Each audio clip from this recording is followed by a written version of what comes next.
Hello everyone, आज मैं आपके साथ एक ट्रिकी क्वेश्चन डिस्कस करने वाला हूँ जो कि मेरे से मॉक टेस्ट देते वक्त ये गलत हो गया था।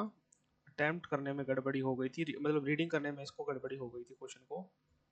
तो क्वेश्चन देखते हैं भाई क्या है।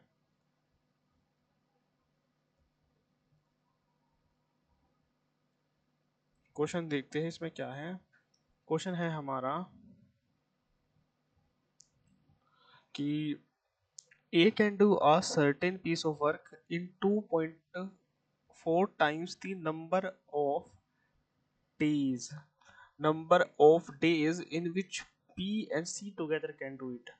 मतलब इन्होंने बोला कि अगर मान लो एक यूनिट काम है तो ए इतना दिन लेगा उसको करने में, है ना। A can do a piece of work 2.4 times the number of days which B and C together take. B and C together take, तो बी और सी टुगेदर किसी काम को, ए की एफिशिएंसी है ना, तो ये एफिशिएंसी से हमें डिवाइड कराना पड़ेगा ऐसे ये, और यहाँ आएगा हमारा 12.5। तो ये यहाँ से क्या बनेगा रेशियो, बी और C, B plus C upon A equal to कितना बन जाएगा 12.5। ठीक है, अब आते हैं दूसरी तरफ। If A and B together can if A and B together can do the said work in 27 days,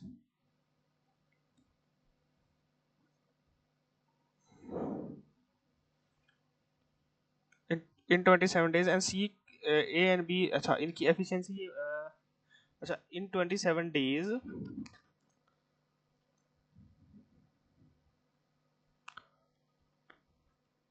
अब यहाँ पे सिचुएशन चेंज होगी। यहाँ पे बोला है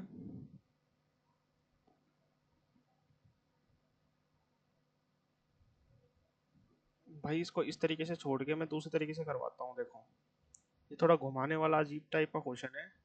ठीक है, वो क्वेश्चन ये है, देखो, A can do a certain work in 2.5 times the number of days. 2.5 times the number of days.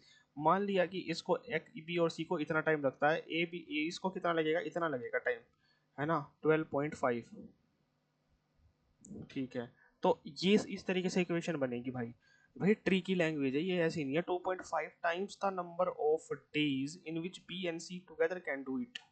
ठीक है, तो यहाँ से जो हमारा ए और A upon B plus C का जो रेशियो आएगा वो कितना आएगा, 5 और 12 का रेशियो। तो हम बोल सकते हैं ए रेशियो बी प्लस सी कितना हो जाएगा, 5:12। if A and B together can do the said work in 27 days, if A and B together can do the said work in 27 days, and C can alone do it in 75 days। अब यहाँ देखो, घूम गया question दोबारा से, है ना। तो यहाँ पे ए बी और जो सी का रेशियो है वो कितना आ जाएगा यहाँ पे,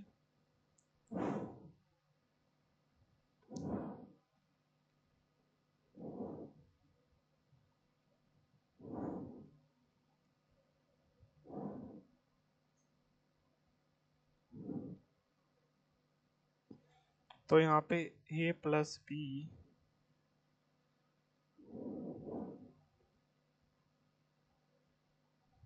तो इनका डबल करेंगे यहाँ 10 और 24, ए बी और सी।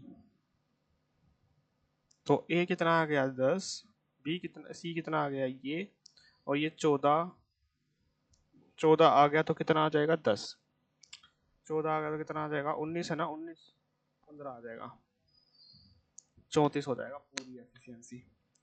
अब इन्होंने बताया है कि in how many days B will take to do the work, in how many days B will take to do the work. C कितना टाइम लेता है, इतना टोटल वर्क, है ना, total work divided by B. तो B की efficiency 15 आएगी, 15 पंजे 75, तो कितना आएगा 45 डेज, 45 दिन इसका क्या होगा करेक्ट आंसर। आई होप आपको ये क्वेश्चन समझ में आया होगा। Thank you.